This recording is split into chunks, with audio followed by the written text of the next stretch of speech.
I could probably do a whole training, and we eventually will, on just PowerPoint and how to use it.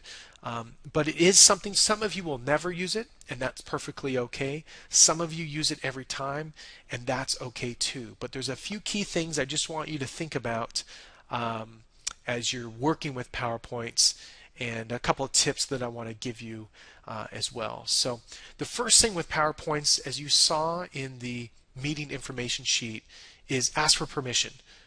You'd be surprised, not all groups want PowerPoint.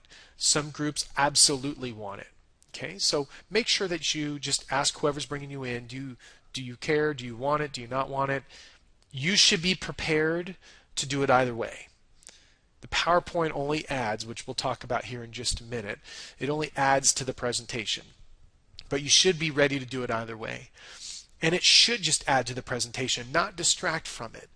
The PowerPoint is part of the entertainment. It's not the talk. It shouldn't dictate the speed or the cadence of your speech, right? It should just accentuate the points. It should be fun and entertaining. It should be simple and be clean. You know, ironically, this little image right next to it here, they say that the use of PowerPoint presentations has been a disaster and should be ditched. And I'll show you this as a full screen here in a moment, but to me that actually is a great image for PowerPoint. Not a lot of words, keep it simple, and that's what we're going to talk about next, and use pictures. Pictures are worth 1,000 words, right? So don't be afraid to use them, and the technique I like to use is a full screen image, which I'll show you in just a minute. So use lots of pictures, full-size pictures with just a little bit of information on there. My rule is as few words as possible. I typically like to have no more than 3 to 5 words on a page for a keynote presentation.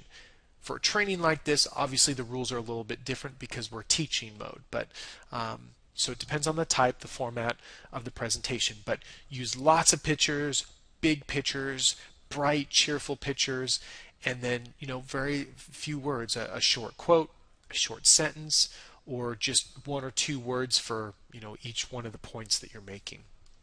Oftentimes my PowerPoints are literally one big picture with 1 word. Number 4 is keep it simple. Is kind of what we're talking about, but you don't need a slide for every single page or every single point. You don't need a bullet point for every single thing you're talking about. The wireless clicker doesn't have to be the end-all be-all to your talk. So keep it simple, but keep it moving. If you have to slow down to get the PowerPoint moving for everything you're going to talk about, it can kind of ruin the mojo of the moment. So keep those PowerPoints simple and avoid the problems. I'll give you an example of problems. I tried to design one of the worst screens I could, and this is one of them here.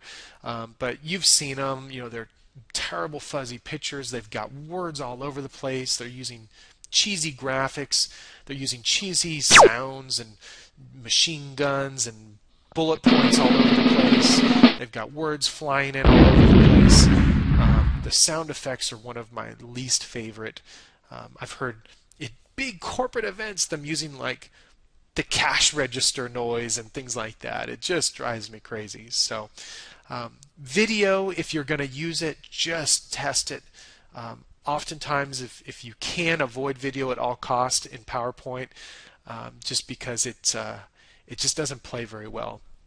I know that the Keynote program for the Macs definitely works a little better with video, but just something to be aware of. And, I think we're making our point here.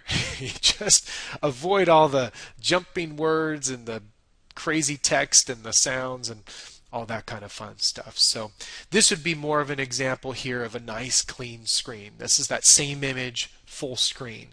It's very simple. They're going to look up, they're going to read it, and then their eyes are right back on you.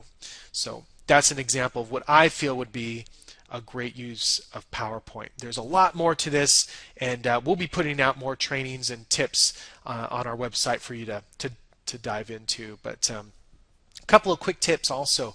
One, because there are different versions of PowerPoint, make sure you save it off with the file name and the date so you can keep track of all your different PowerPoints. It'll save you a lot of time down the road.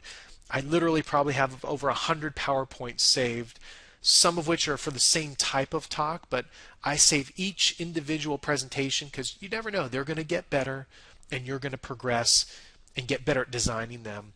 Another tip is on design. Don't be afraid to get someone to help you, especially if you're designing one that you're going to be able to use over and over again. Very cost effective to have a graphic designer just help you clean up the images. They just have this beautiful way of simplifying things a little bit. And then the last tip is create a loop. Especially if you're putting on your own events, create a loop before the event. Use the PowerPoint to your advantage. Let it loop through some of your logos and images and quotes or testimonials. Kind of a cool thing to do, and it keeps people energized and connected before the event starts or after it ends. So